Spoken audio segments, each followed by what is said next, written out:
Good stuff. Awesome. Okay. Hi.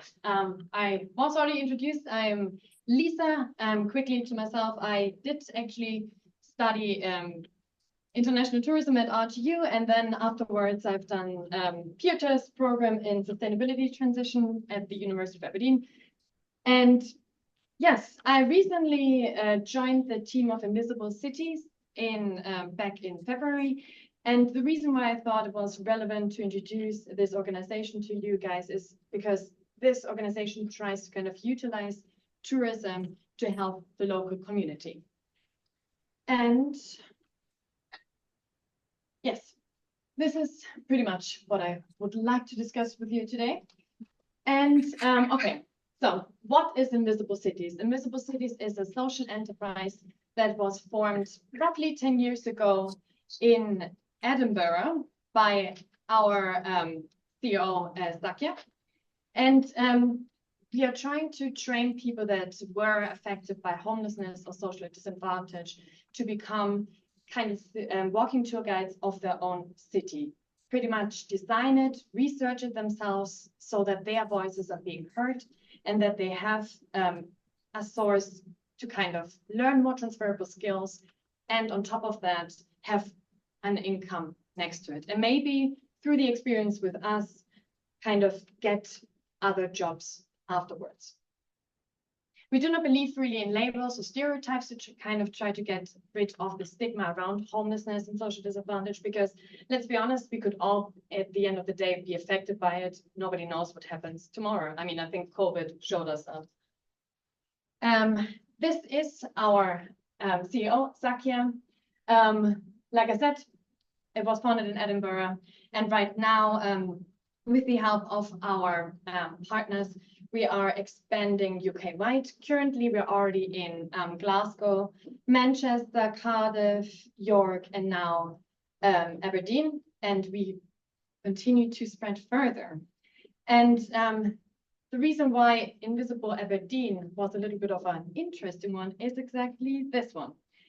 If you can recognize this kind gentleman, this was His Royal Majesty Prince William, who reached out to our CEO a while back, because he's actually involved in his own organization, of course, funded by the Royal Foundation, Homewards, which is trying to eradicate homelessness within the UK. So they reached out to Invisible Cities for a potential partnership.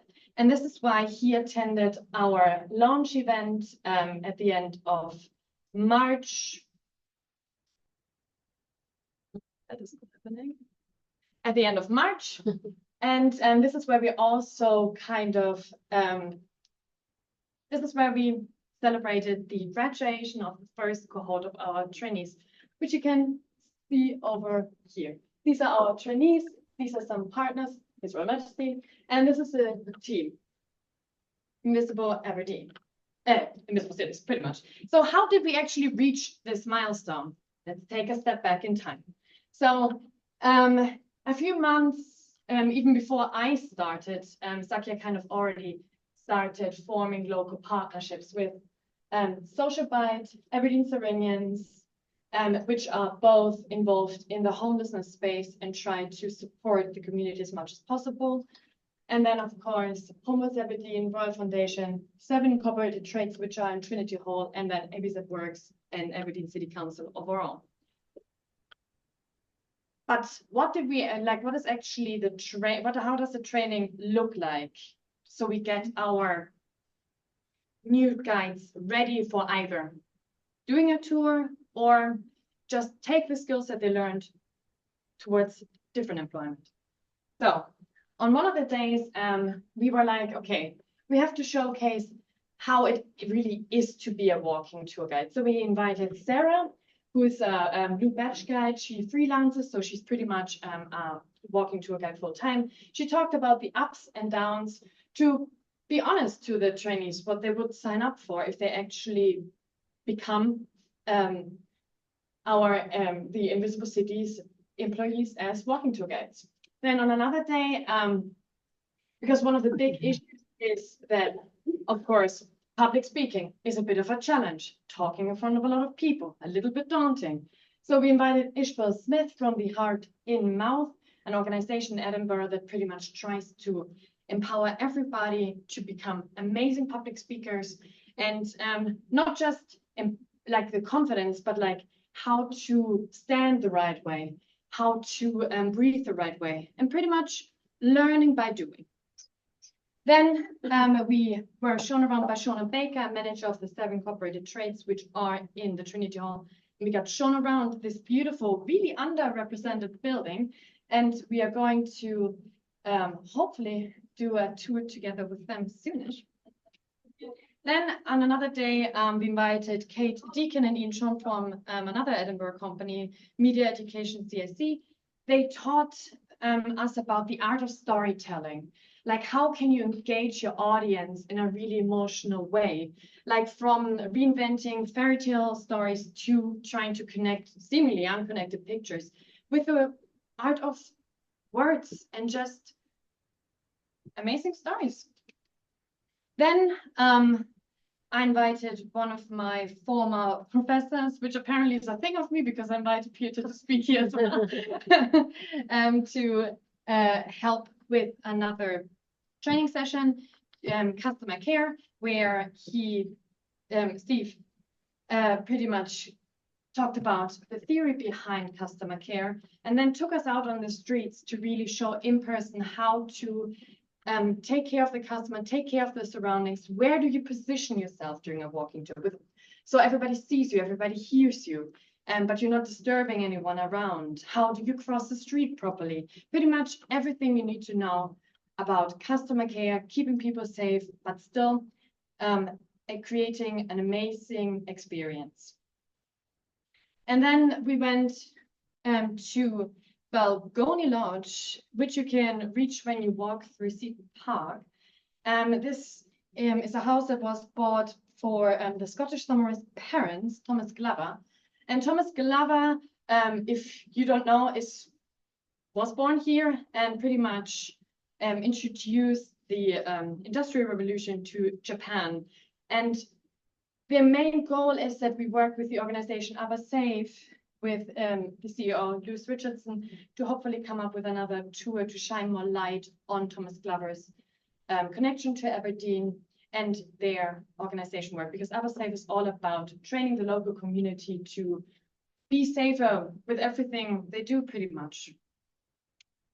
Then this is like a summary of multiple days. We took the trainees on different walking tours to kind of let them see what like pretty much the core job in different circumstances, like to inspire them to create their own stories, to see outside of the box and not be like, oh yeah, it's one of these boring tours that you know, are a bit too history heavy, but like they are also really engaging and emotional tours. One of the tours was actually in St. Nicholas Kirk. I'm pretty sure that most of you guys have never actually seen it from the inside. It has been bought by City Council a while back and is now being leased by Scott Art, another local organization. We are trying to help get this building open up again and hopefully get more tourists engaged with this amazing building that has been, again, it's in the middle of the city center and has been overlooked for a really long time. What's its name, please? St. Nicholas Kirk. All right, yeah, yes. Well done. And now this is where Invisible Aberdeen is at this moment in time. These are our 3 guides that came through the training program. This is our first official tour that we held with the help of Visit Scotland. And we summary before they introduce themselves. This is Angus. He used to be a guide for Invisible Edinburgh. He's originally from Aberdeen, so Invisible Cities helped him move back up here. So he's our first walking tour guide that is ready and has designed his own tours. He has his own tour. And then we have our 2 new guides that came out of the current training program, Michelle and Cherie. Michelle is pretty much focusing on witch tourism and her personal story. the Silver City Shadows, whilst Cherie, because she's right now studying environmental science, is focusing on Aberdeen through the ages with an environmental focus. So I hope this works. Hello, I'm Angus. I'm a guide with Invisible Cities, and welcome you to my tour in between the lectures and legends, my path through Old Aberdeen. You can book my tour online on our website. I'm available between 1 o'clock and 3 o'clock on Friday afternoons. And this tour is really about the construction of Old Aberdeen, how and why it got built up as an ecclesiastical and academic centre, rather than the maritime and commercial town that Aberdeen City is. So it's just a bit of information from the Middle Ages up to modern times. Hi, my name is Michelle. Originally from Aberdeen, I moved back just 6 months ago, following a few years living in Swedish Lapland. This is an exciting time of new beginnings for me and my family. After a period of homelessness and unemployed, I am excited to have a 14 hours a week job in a local cafe, as well as working here with Invisible Cities.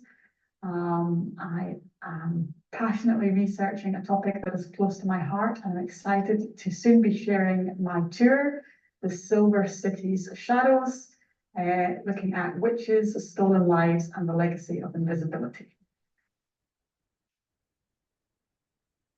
So how can any one of you guys get involved? I mean, the easiest way is, of course, book a tour with us, experience tourism differently. Right now, the only tour that is ready is Angus's, as he introduced, and it will be live to book by hopefully tomorrow when everything is going well.